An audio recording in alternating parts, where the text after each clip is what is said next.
Hi, thank you for joining us. Super excited to be joined here today by Timo, one of the co-founders of Swarm Markets, and Brian on the first of our crypto regs episode, focusing on how the crypto industry is responding to client demand for regulation. First question here, we've got such a big, evolving, exciting space with crypto and also DeFi, and the constant argument of the regulation versus the decentralized, and where does regulation fit in? Is regulation good? Is regulation hindering innovation? Or is regulation exactly what is needed for the industry to grow?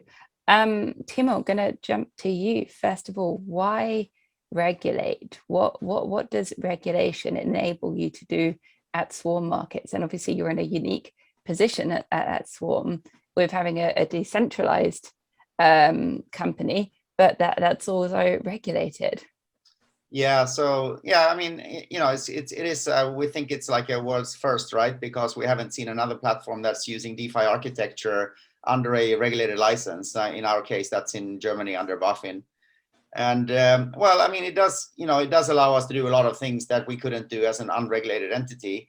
I mean, the reason, the answer to why regulate was that we saw that there's a demand and a market opportunity around something that's regulated, but that is kind of benefiting from some of the architectures and like the benefits that you get in DeFi.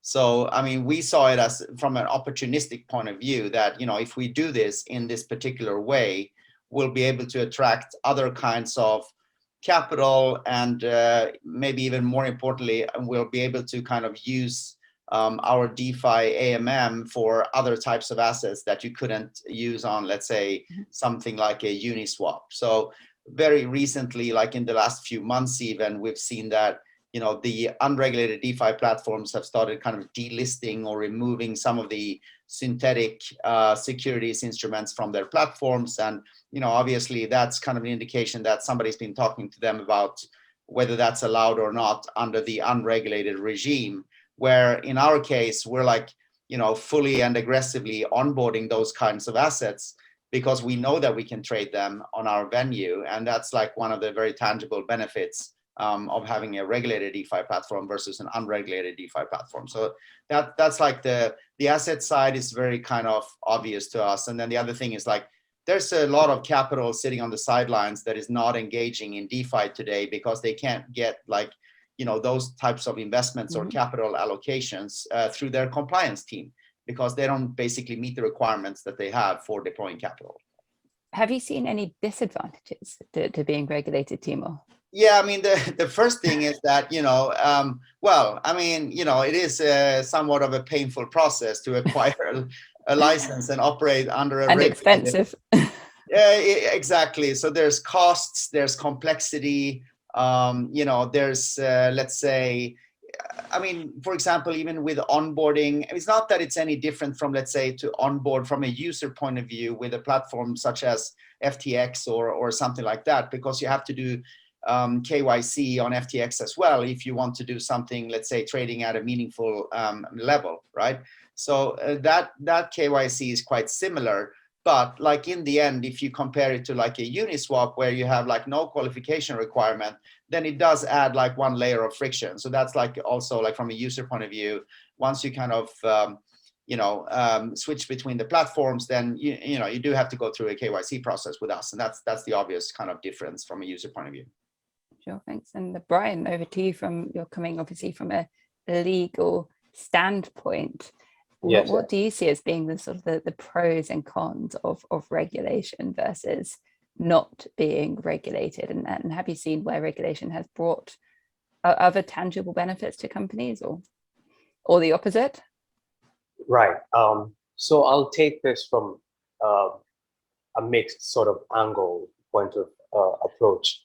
With regulation, it's about investor and consumer protection. So the crypto world, it's relatively new.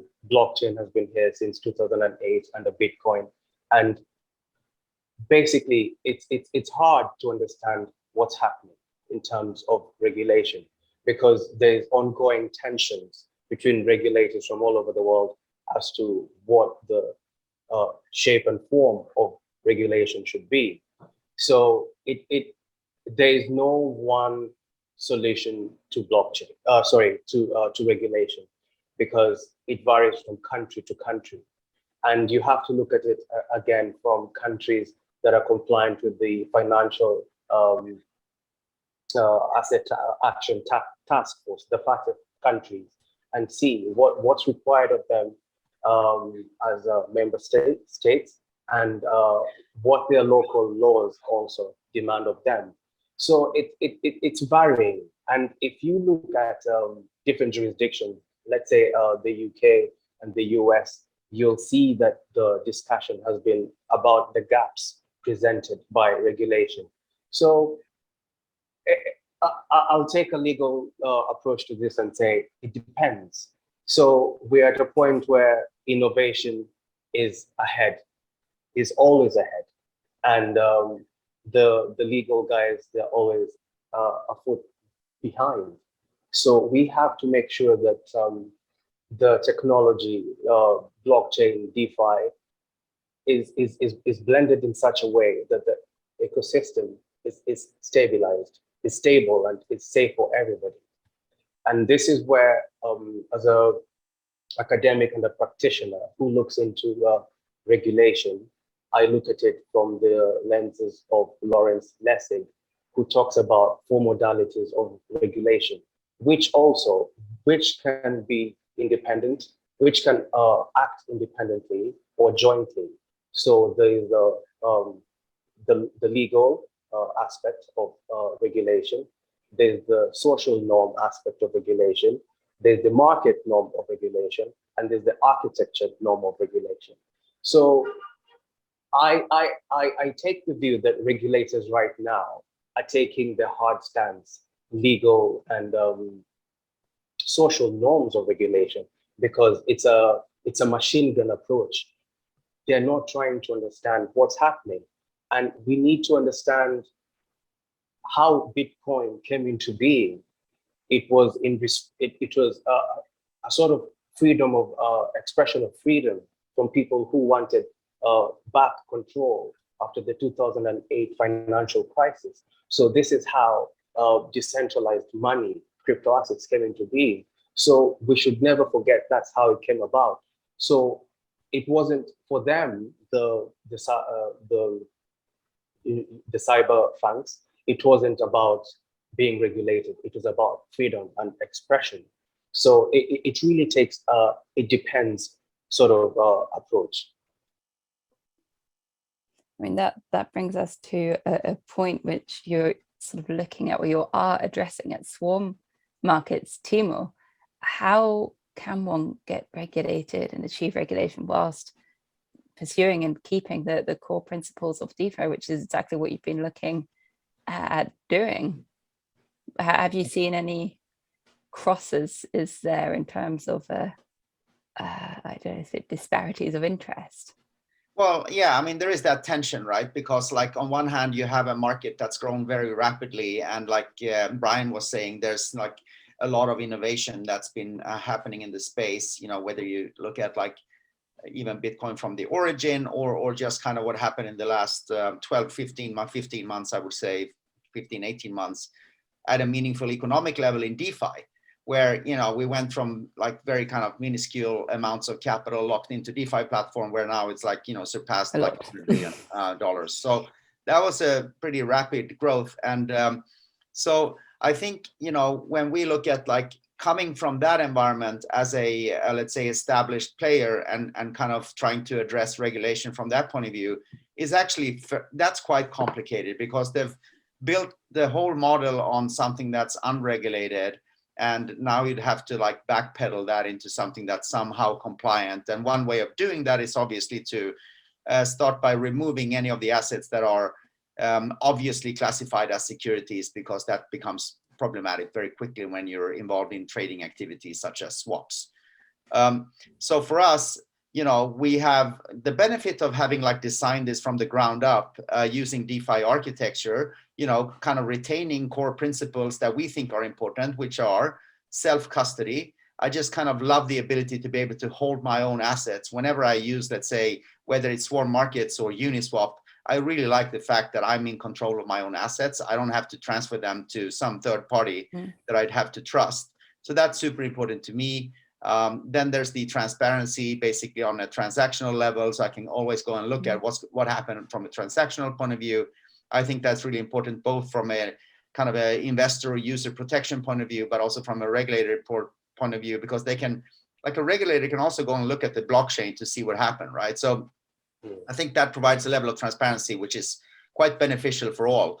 And then the other piece is like composability. So like, I mean, some of the stuff that you can argue, like in order to do, like say, let's say exchange one coin to another, you don't need a decentralized architecture to do that as a single use case. But if you want to have like the liquidity provision model that DeFi kind of invented, and then also you want to have like the composability, so you want to be able to combine, let's say, you know, a Swarm Markets platform with a lending platform or with some other platform, and you want to connect those together. Well, I mean, then you kind of have to have built it in that way from the beginning to allow those integrations to happen in a natural way.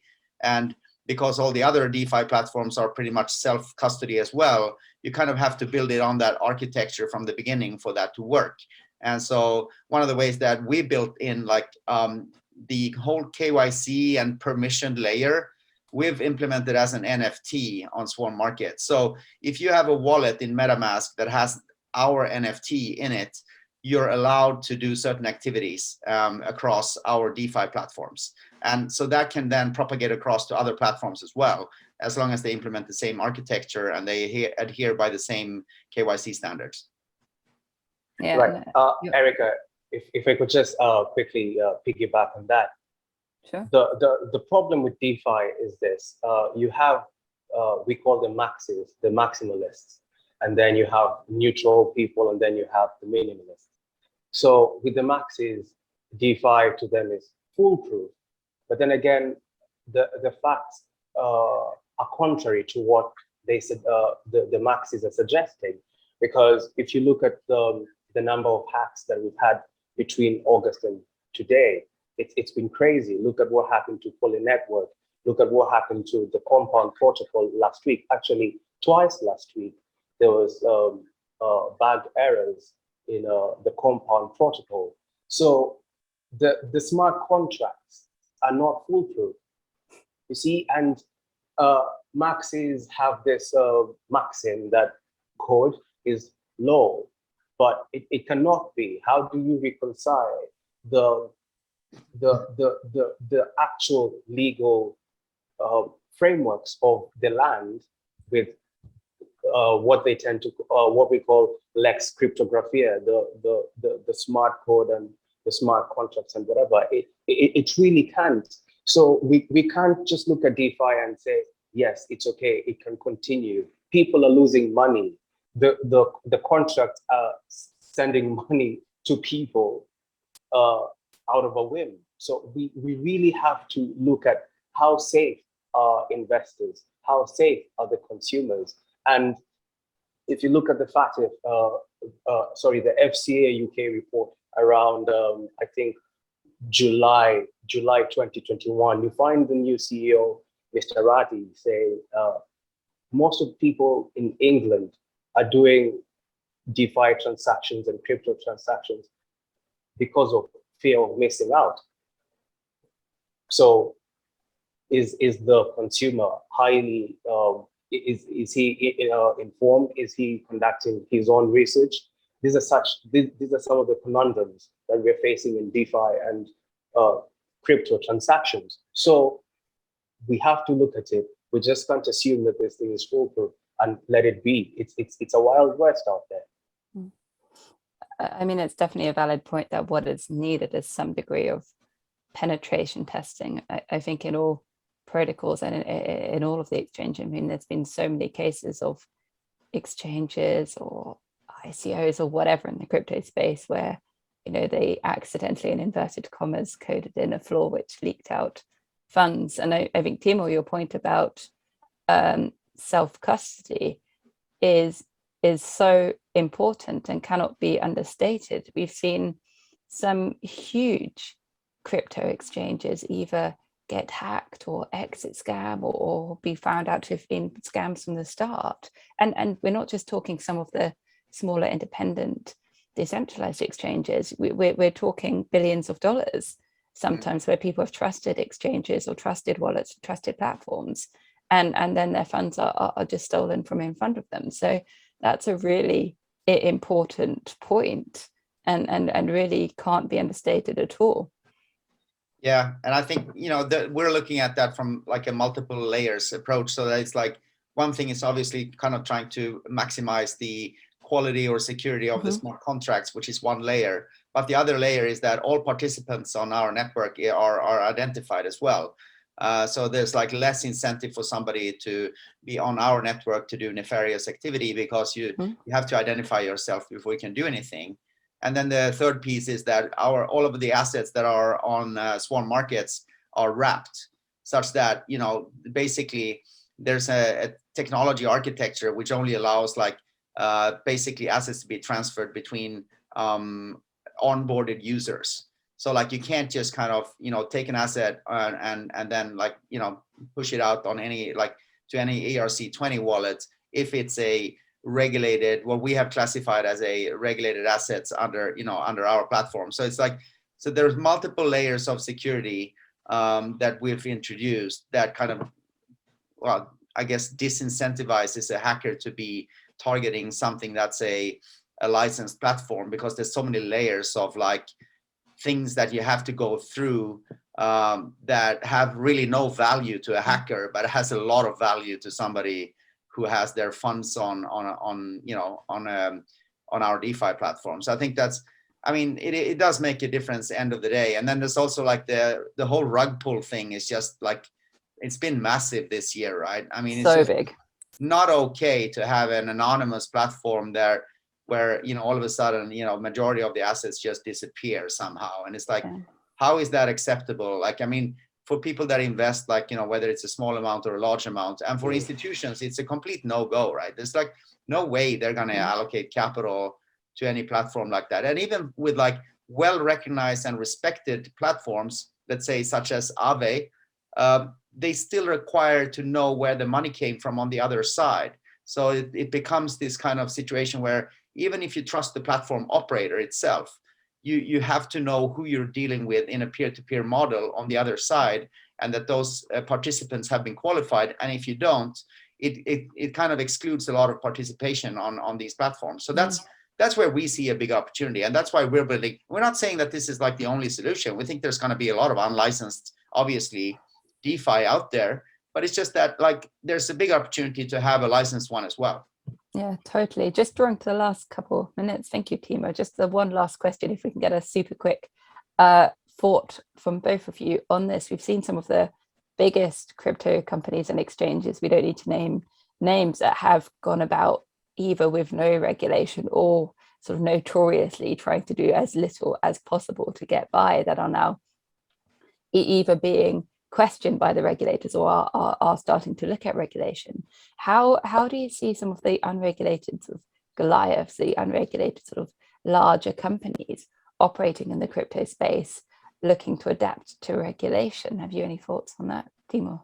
Well, I mean, it's at least two observations, right? I mean, either you kind of try to kind of avoid that for as long time as possible to maximize your current kind of operating model, and because it has been very profitable for those you know, venues that have been successful, or you do something like a Kraken has done, which is basically to get a, you know, a chartered banking license in the US, and now all of a sudden they can integrate Apple Pay and Google Pay, and then you turn that into a you know, a business advantage or competitive advantage instead, and then you kind of flip it around, make it an opportunity to become regulated somewhere. So I think, you know, you're seeing these like, you know, some companies are taking more of like a kind of just let's see how far we can take this without actually like, you know, adhering too much to regulation, because it has all this complexity and limitations wrapped around it, whereas others kind of try to develop new opportunities around regulation, which is obviously the camp that we're in.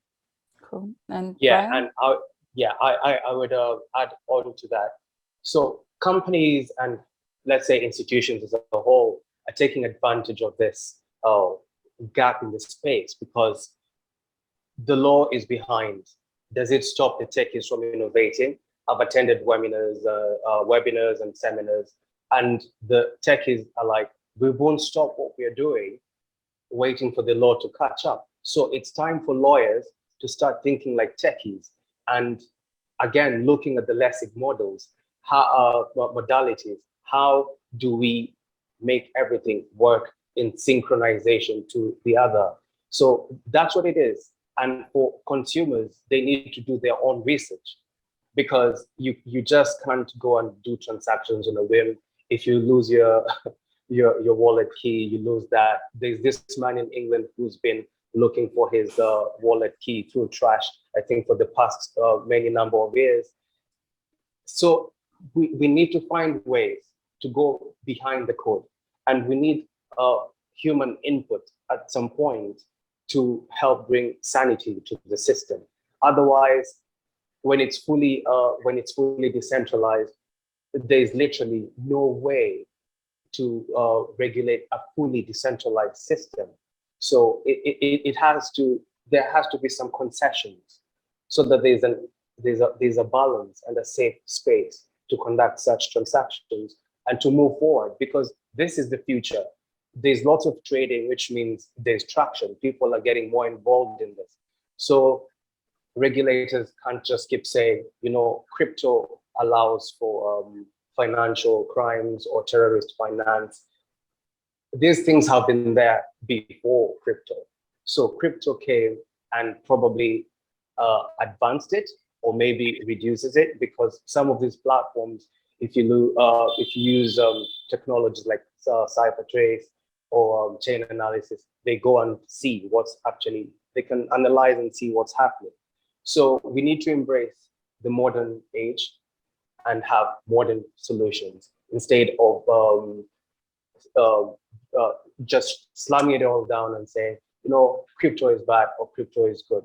We need to look at it from a very analytical angle, because there are investors out there and there are people losing money out there. So we need to bring a sense of sanity into all this. Amazing. Thank you so much, both of you, Timo and Brian, for joining us. Yeah, thank you for having us. Thank you so much for this. Cheers. See you soon.